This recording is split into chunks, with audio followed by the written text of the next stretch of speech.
Alors, donc, pour ces élections municipales du 15 mars 2020, dans notre livre de Magnan-Vexin, nous avions 3901 inscrits. Nous avons eu 2075 votants, c'est-à-dire 53,19%. Le nombre de bulletins blancs est de 21, le nombre de bulletins nuls est de 19, et donc le nombre de bulletins exprimés est de 2035. À vos côtés, fidèlement, la liste que je conduisais a obtenu 849 voix, soit 41,7% des voix. Et la liste Avec vous pour Mamie, conduite par M. Luc Puech Pays d'Alessac, compte 1186 voix, soit 58,3% des voix. Alors naturellement, je prends acte de ces résultats. Comme la procédure va être la suivante, c'est-à-dire dans les jours qui viennent, je vais convoquer une réunion du conseil municipal qui va élire le nouveau maire.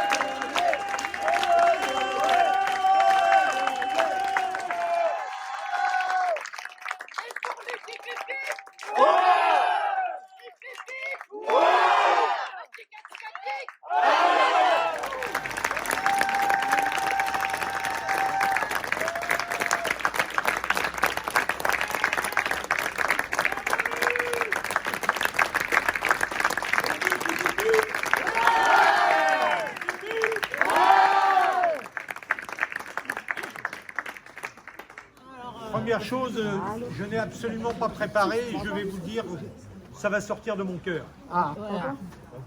D'abord, je suis très mal à l'aise d'être tout seul, parce que ce soir, c'est la victoire d'une équipe que j'ai forgée un à un, et c'est cette équipe-là que j'aimerais voir avec moi. Voilà, donc déjà, ceux qui sont dans ma liste, si vous pouviez déjà m'accompagner.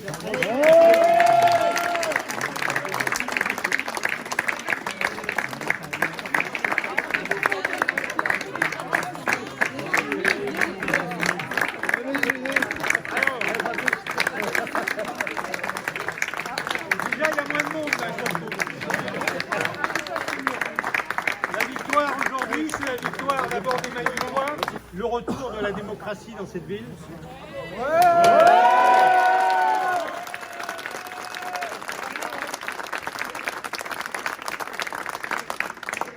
C'est aussi notre victoire dans tous les quartiers. Le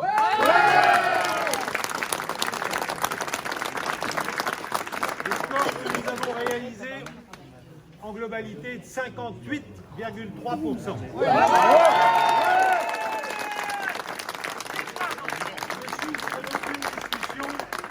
Maintenant, je voudrais d'abord dire que ce qui nous attend va être très difficile. On va avoir une situation que vous connaissez, et je laisserai peut-être le docteur Nabas de dire un petit mot sur cette situation après. En tout cas, on va vivre des semaines, voire des mois extrêmement compliqués. Qui plus est, la situation de la ville aujourd'hui, les finances que nous allons trouver, ce qui va rester, nous avons de grosses inquiétudes sur tout cela. Mais sachez-le, on va s'y atteler avec sang-froid, avec sérieux, avec des professionnels, et vous ne serez pas déçus. Bravo!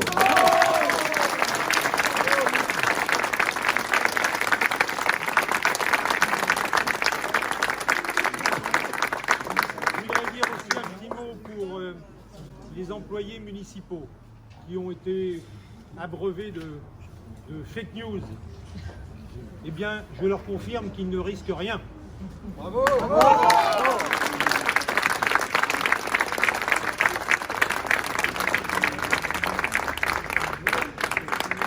Ils seront les bienvenus de la nouvelle équipe que nous allons diriger. Leur place sera à l'intérieur de cette équipe. avec nous et pas contre nous. J'y tiens beaucoup. Voilà, maintenant, je voudrais aussi dire tout le bien que je pense de l'équipe qui m'accompagne, des 31 personnes que nous sommes, c'est-à-dire 30 en dehors de moi, et puis les plus jeunes. Des jeunes, des vieux, et de tous ceux qui ont travaillé, qui depuis 1 an et demi, et voire plus, qui ont travaillé tout autour de nous pour nous aider à cette magnifique victoire de ce soir.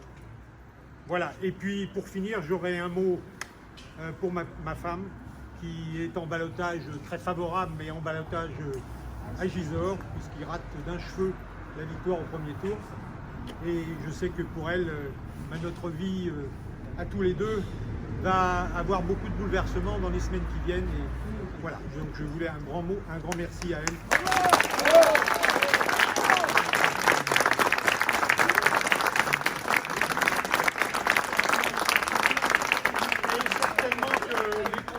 Et conjoints de mon équipe vont vivre aussi des moments un peu compliqués dans les semaines et les mois qui viennent. En tout cas, c'est certainement à quoi nous allons arriver, puisque nous allons nous atteler à la tâche le plus vite possible.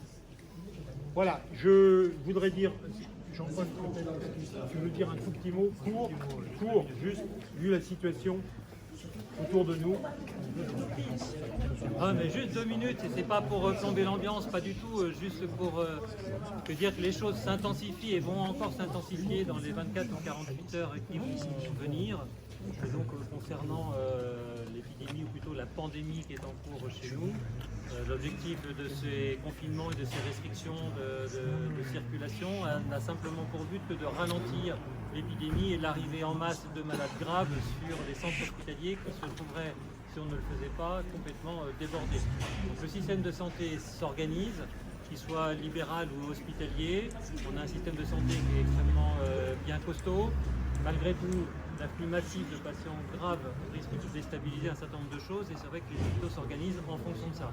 Voilà, donc les consignes, c'est simplement respecter ce que les services de santé vous disent de faire en termes de confinement, en termes de circulation, en termes de réunion, en termes de protection de masques pour ceux qui les porteront éventuellement, en termes de protection vis-à-vis d'autres personnes, en termes de visite à l'hôpital ou dans les structures médico-sociales comme à l'EHPAD, comme à la masse ou ailleurs, où on va finir par interdire les visites et les sorties parce que c'est pas possible de faire autrement.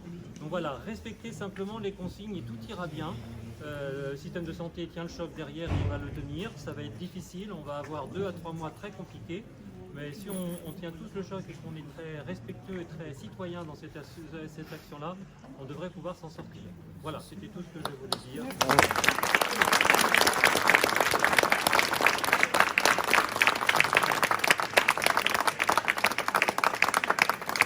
Et un dernier mot pour dire, nous allons nous mettre à la tâche le plus vite possible, malgré les circonstances compliquées que vous voyez, pour redonner vie et couleur et envie à cette ville qui en a bien besoin. Voilà. Ouais.